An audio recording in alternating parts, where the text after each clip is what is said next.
Hello fellow G fans, this is Godzilla Fan 64. Here's another toy review. This time it's for another Ultra figure, but it isn't an Ultra monster, it's an Ultraman himself. So here he is. It's the Bandai Ultra Hero Series Ultraman Mebius vinyl figure. Yeah. This is the reissue version, as you can see by new package. He's number 36 in the series, as you can see.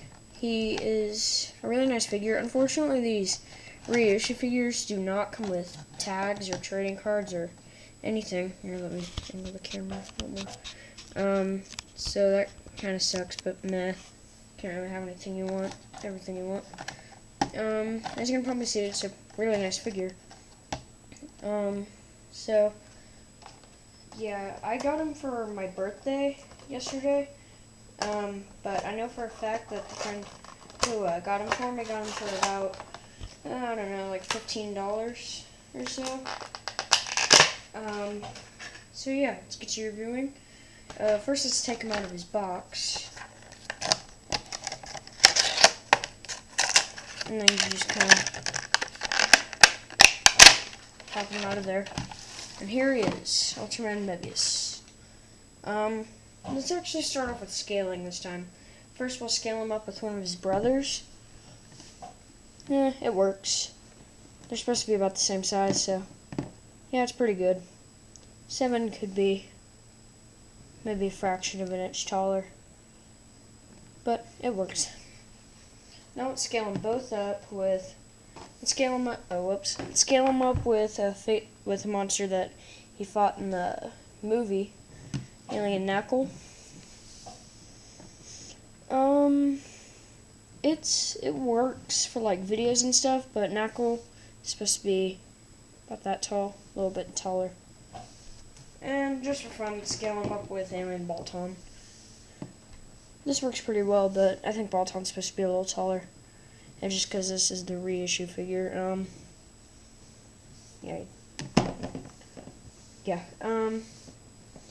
for articulation, as in most humanoid figures and in all Ultra figures, he only has 3. The arms can rotate 360, and the waist. And he is made of soft vinyl, so you can kind of, detail is actually done real nicely, as you can see. He is actually, red, like, I don't know how to put it. It's like weird shade of red, like it has this weird transparency feel to it, but it's not transparent at all. And then they painted the rest of the stuff on there. The Mebius brace is actually really, really detailed. I don't know if you can see that, but it's really nicely done. The eyes actually have a texture to them, which is really cool. They actually got these gold stripes, pretty cool.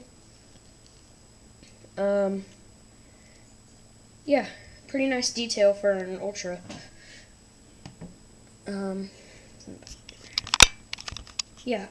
History.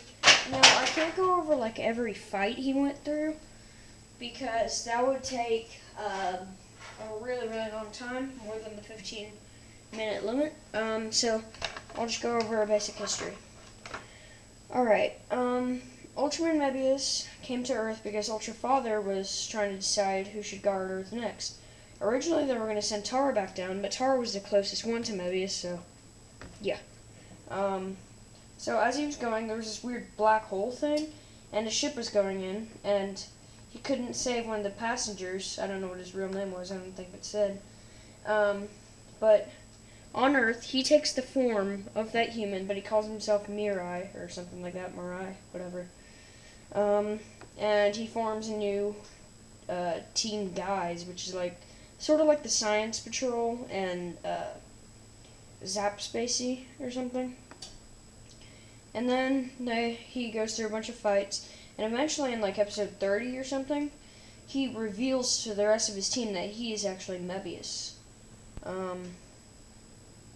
So yeah, then the final episode, Alien Emperor, Kaiju no Mura, comes down, and actually they start fighting, and he calls like all the Ultramen almost to help fight him. And at one point, he and Hikari combine. He like borrows Hikari's brace, and he turns into his Phoenix form, which is like really cool. I'm gonna try to get this Phoenix form of him though. But anyway, what happens is he like starts flying up. He impales. He totally impales Alien Emperor, and it's just like the biggest fail you could ever see. And Emperor just got pwned in the end. That's about it for history. Again, I couldn't go over like everything. Although there are some really cool monsters in the series, like Kelby, Bogar, bunch of monsters. Again, I got this guy for my birthday, and actually what I'm going to do with this guy is I'm going to do a project, and the project I'm going to do, I'll go ahead and tell you, spoiler, is Ultraman Mebius and Godzilla versus Alien Knuckle and Bolton. Ultraman Mebius and Godzilla versus Alien Knuckle and Gamora, and that'll be pretty cool.